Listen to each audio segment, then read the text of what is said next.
Hi, it's Gadget UK here again. So I'm fighting off the man flu at the moment.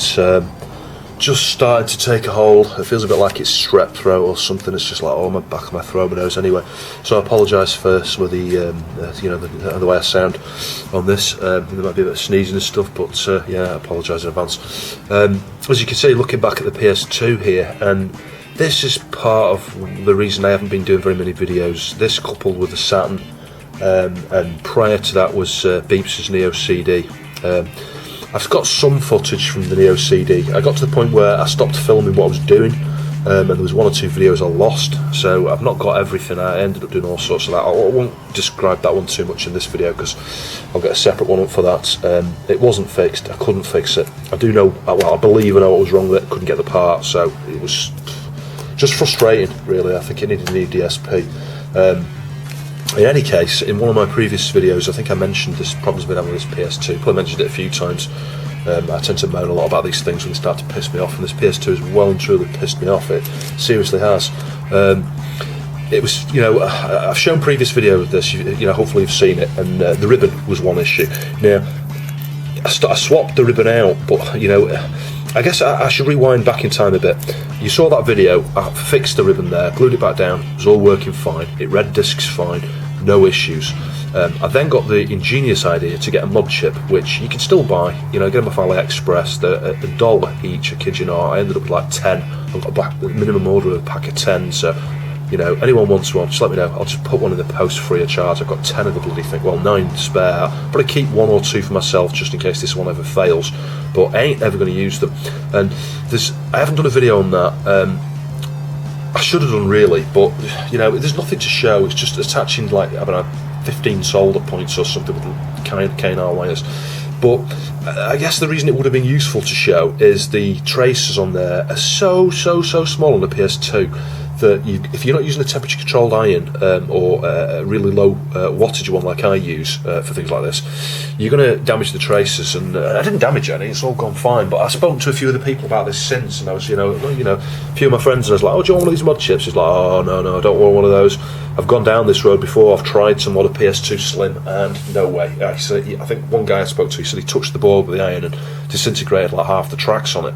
Well, clearly, that's why you need a temperature controlled iron, or use hot air, or something along those lines, really, to attach your wires in the very, very, very small points. But I might show that in a later video. I can show you the work I did there.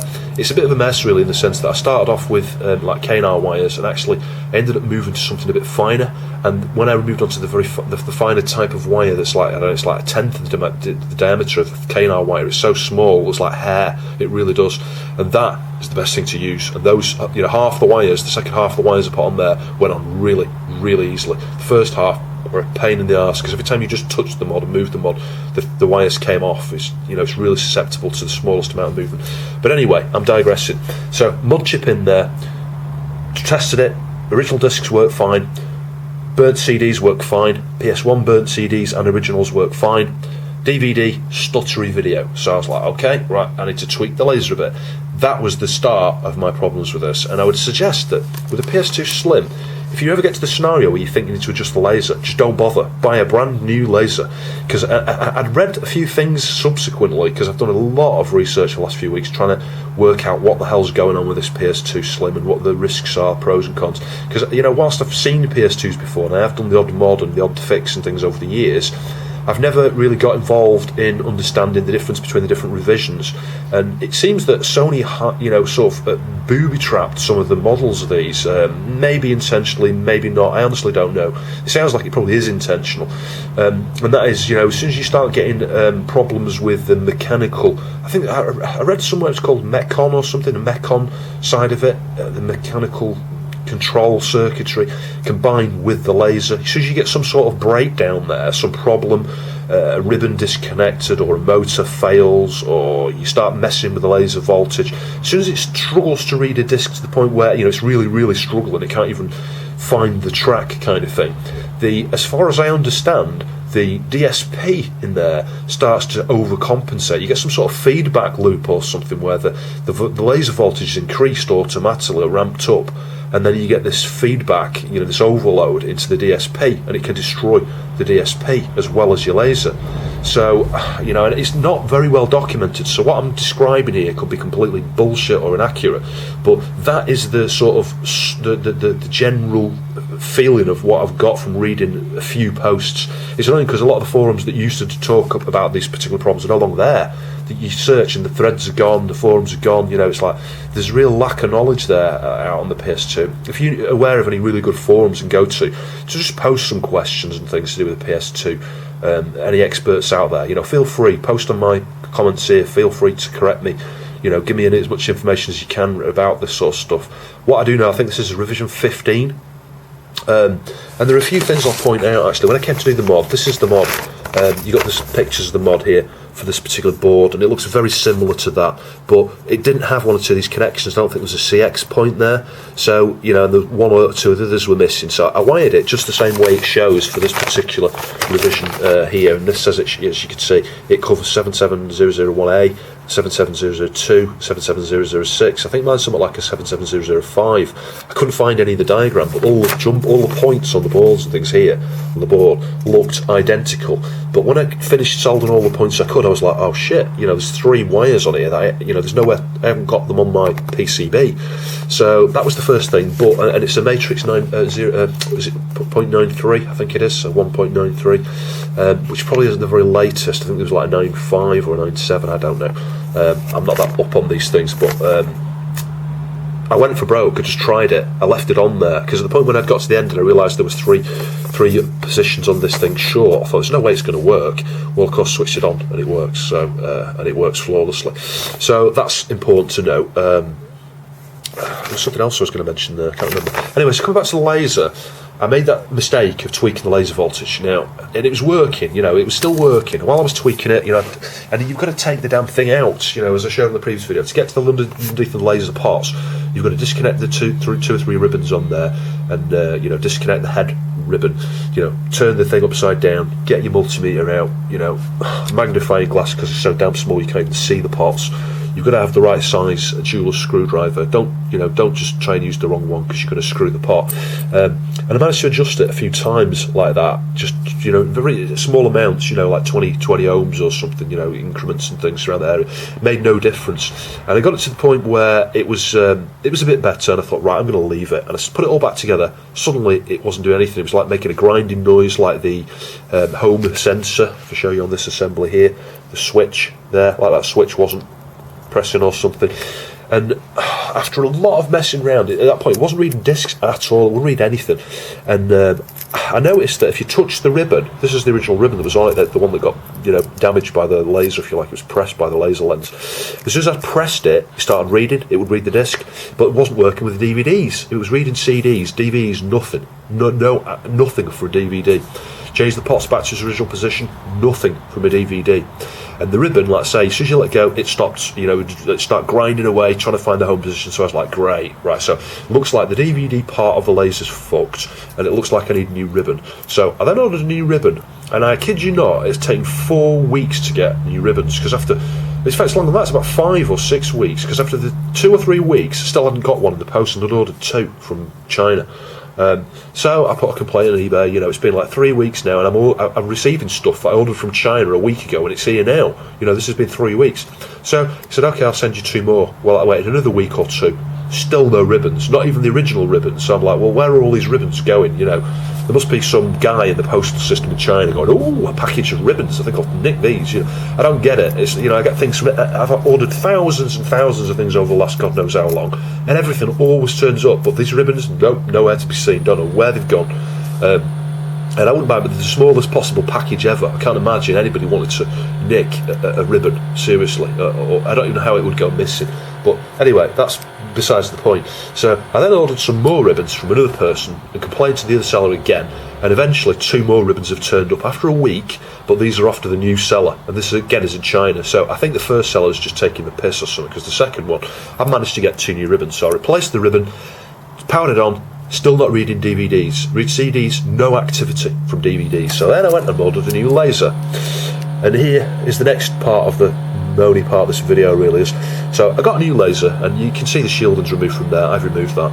I think, which one's this? Yeah, this is the first laser I received. So the pots were in a very similar position, not quite the same. So I thought, you know, okay, well, yeah, to solder the anti-static blob that you've got to do on the side there, there's 3 pins joined together. So I did that, connected it all up. Still not reading DVDs. Then I'm like, oh my god, you know, have I destroyed the DSP here? Is this what's happened to this PS2? You know, I've messed with the laser, and the feedback there into the DSP has fucked it. Well, apparently on revision 15s like I've got here, and maybe even 13 or 14 onwards, I can't remember. Don't tell me, you know, I'm not the expert at this. They did a fix, Sony did a modification to stop that happening, so I suspect that it probably wasn't the DSP, but I did have it in the back of my mind thinking I fucked it. I have fucked this beyond, you know, just from messing around with the damn laser. So anyway, this didn't work, so then I was like, well, have I destroyed this laser? Because at the time when I connected this up, I'd replaced the ribbon, but then I started getting weird things that wasn't spinning the disc. And I can't really show you because I've just put the damn thing back together, but you've got another ribbon like this that comes out the bottom where the motor is, you know, sort of, I don't know, so big, so and it comes in about this position here in the case, and it, you know, that's your motor ribbon, and that, if you lifted it up, some of the pins become damaged underneath because of me continuously taking the bloody thing to pieces. So of course I just had to cut about 1/4 millimetre off with a knife, and just make sure there was enough there exposed. Plugged it back in, motor started spinning, but it still wasn't reading DVDs. So I'm not sure with that first laser, was it a Mecon failure again that overloaded that laser, destroyed the second laser? I ain't got a clue. So I now got 2 lasers where the CD works, part of it, perfectly, with burned CDs, press CDs, DVD, nothing. It's like there's nothing in there, not a disc. So that was the second laser. So then I ordered another laser from the same seller. And this laser, which one is this laser now? Is this the right laser? Can't bloody say. I've got that many shitting lasers here, I kid you not. This is the laser. This is great. I just love this. Quality control. Well, what fucking quality control? These things are never tested. You might not be able to tell from this, but this connector here is going up at this end, nearest my finger here, and it goes down at this end. It's sort of like a slant, and all the sort of pins, half the pins are soldered together on the back of the fucking thing. So I'm like, well, okay, the pots were in the right position, so I'm like, you know, someone set it correctly, but you plug this one in and it does the original problem of the assembly going right to the bottom and continuously clicking away, grinding away as it's trying to continuously move because the switch is not working. Now the switch is working, but the switch is obviously wired through the connector, and the connector's fucked because it's not soldered on there. So there's no way. And this guy who sells these is like, oh, fully tested, blah blah. Fully tested my arse. There's no way that's ever been fully tested. You know, can you not see? I mean, hopefully you can see. If I try to get this straight on, hopefully you can see what I mean. But it comes up towards this end here. It goes down towards this end, and it doesn't matter how you connect it. It's like I say, you don't get any activity other than the carriage trying to move beyond the home position because the ribbon, you know, all the connections on the ribbons are short. So that was laser number 3. So then I got laser number 4. Laser number 4 I've installed today. Not done anything to it. The pot was similar to what it should be set. I think if you look back at here, and I always do this, always well worth doing. I've described it before. Measure the resistance between your points on your pot. Now originally I measured between the left hand separate part and the one of the top of the you know, the two that are together there, and I think on the original one was 1273 ohms, but you can also measure between those two, and I still got 1273 ohms, so that's okay. You can do that either way between the single on the top or the two on the other side, and I got 1273 ohms there on my original one. The CD was 640. Now in order to make it read press discs, this is useful information I guess, that 640 had to be increased to about 650 or 660, maybe even as high as 670, and the one that's come today, the new one, that's configured at 660, and it reads CDs, CDRs and original CDs, no problem. So 660 seems to be a pretty sweet spot there. It's going to vary, and that's another point to make with these lasers. They're not all the same. You know, you can't even assume you need to change the pot. As soon as you start changing the pot, you're knackered, because someone, more often than not, these have been set by someone who has tested the actual laser at some point. Mine might be being over voltage at the moment. I ain't got a clue. I'm just going to leave it for the moment, and what I'm going to do is, these ones were all from eBay, they were about £5 or £6 each, which was pricey. I'm just going to order like 4 of these from AliExpress. They're going to be the same manufacturer, so 1 or 2 of them are going to be flaky, but if I order like 4, they work out about £2 or £3 each, and I'll just keep 4 spare. And if I ever have a problem with this one, if this one dies sooner than later, what I'll do is I'll set the other, the resistance so that the voltage is too low to start with, and just keep tweaking it up a little bit until it works with the new ones. Well, assuming I don't have this whole problem again. But anyway, sorry about my nose here. It's sounding a bit nasally. So that was the DVD laser pot, and on the CD laser, say 640 up to 670. On the new one, you can see this is the brand new one I've just written down. It was set to 670 instead of 640, and that was set to 1182. Well, that was like 1273, so it's about 80 or 90 ohms off, isn't it? It's not far off. And the fact I've tried it with DVD-R, and it reads them flawlessly. There's no skipping, no whatever. So it did need doing. The laser did need replacing. That solved my problem with burnt media. And I'll show you this now. I mean, I guess I can show you this. I don't know if it's going to work. It's probably going to reset it if I eject it. You can see I've just got a burnt copy of my Killzone in there, a backup of that. And if I just press continue.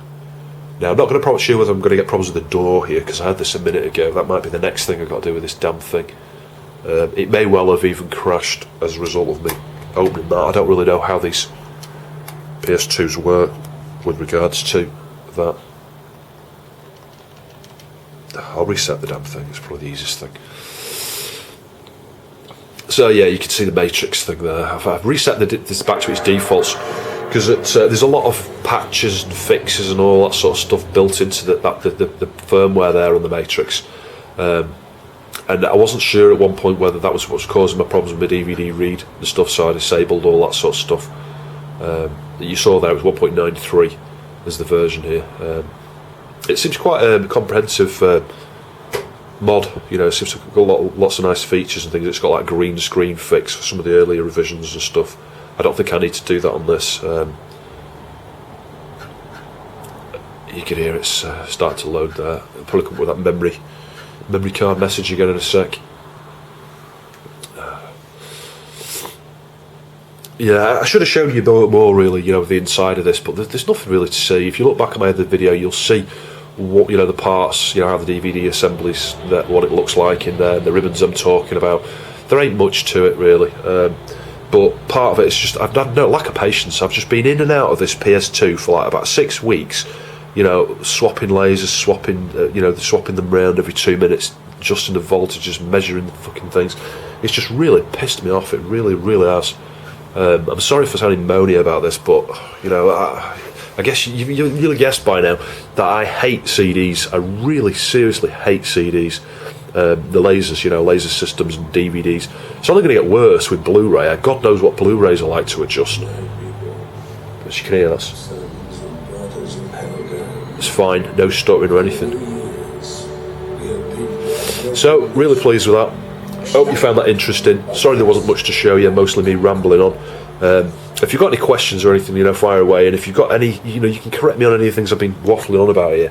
Please feel free to do so, because I am not an expert PS2 stuff. And any tips and hints and things you can give me to do with this, even if it's just a simple never adjust the laser on a PS2 Slim, and that might be the case. I have seen that. Like I said, I started off by saying that, and I've seen a few threads that say that if your laser's going on your PS2 Slim, just swap the laser. Do not mess around with the laser. And I think that probably applies more, certainly in a stronger fashion, if you like, if you've got the earlier revisions of the Slim, because if you had like a revision 11 or 12 or something, that's where that Mechon failure can actually damage your DSP. And you're talking about, I was looking at the schematics and things, trying to find schematics, looking at pictures of the PCB, and the DSP is quite a large quad flat pack, Sony branded and all the rest of it. You're only going to get that on another PS2 Slim. So there's probably a fair amount of PS2 Slims out there, I would think, that of that revision that have got a failed DSP, and you ain't ever going to fix them. You're only going to be able to use the board for spares, really. So anyway, I thought you might find that interesting. Thanks for watching. I'll see you soon.